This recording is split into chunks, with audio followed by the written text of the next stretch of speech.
Do I think my grandmother knew? I don't know. I know that she wasn't present.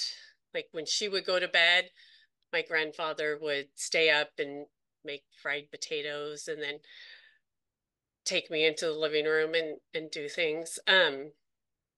So I'm not sure grandma knew. There was a memory that came back when I was 3 or 4, and I used to go over there, and I remember granddad would play with me in the bedroom, and one time grandma came in and said, "Oh, you can't sleep in the bed with grandpa anymore." And I remember thinking, just as a little girl, that was like, oh, I did something wrong. There was a memory that came, and I was like 7 or 8. And this memory was more than just being touched. It was my grandfather raping me. And I believe that that feeling of shame and despair and just disgust in that time, I realized that everything was not okay. And I think I couldn't comprehend as that little girl. And that was the moment that I blocked out all of those memories, that I made that decision. I know these memories are true because of how they affected me, how my body reacted when I remembered them, how my known memory of my childhood connected with the missing pieces. I'm 46 now, and the memories came 2 years ago when I was 44. I was a foster parent for the last 12 years, and I fostered over 70 children. And are you married? I'm not, I've been single for forever. So my youngest is adopted from foster care.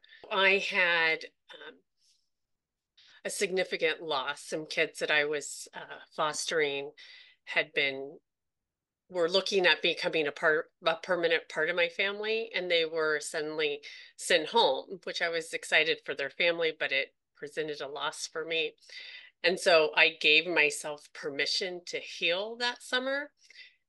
And I feel that in giving myself permission to grieve and heal, my whole system said, oh, we're going to heal all the parts. And just a flood of childhood memories just came reeling through my head.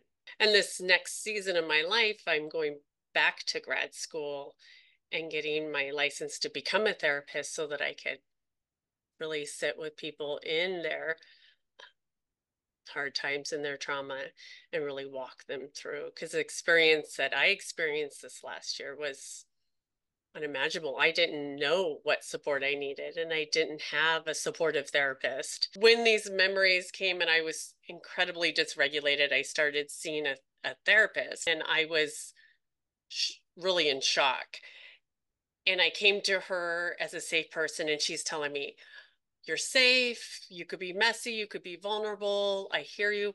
But I did not feel heard. I did not feel supported. And after about, I think it was about 8 or 9 months, she suddenly terminated me. And I felt as if my world shattered again. Here's another safe person in my life that now is rejecting me, is not who they said that they would be in my life. And it really opened a wound that I wasn't ready to process. I was processing grief. I was processing all these traumatic memories that were coming. And this therapist was my supposed to be my safe person, and now she wasn't. And I found Rachel Grant.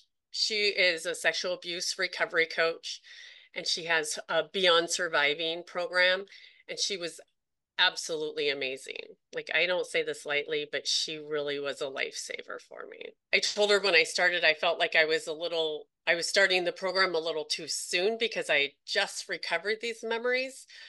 But the tools that she provided and the empathy that she sat with me during this time online, she was absolutely amazing and really made a difference for me to be okay just 2 years later. So what I now know, right? Like what I now know, that I'm not that little girl. And those experiences, though terrible and overwhelming, they really made me who I am today. And uh, I know I'm strong and capable, and that healing is possible for myself and for others that have experienced this.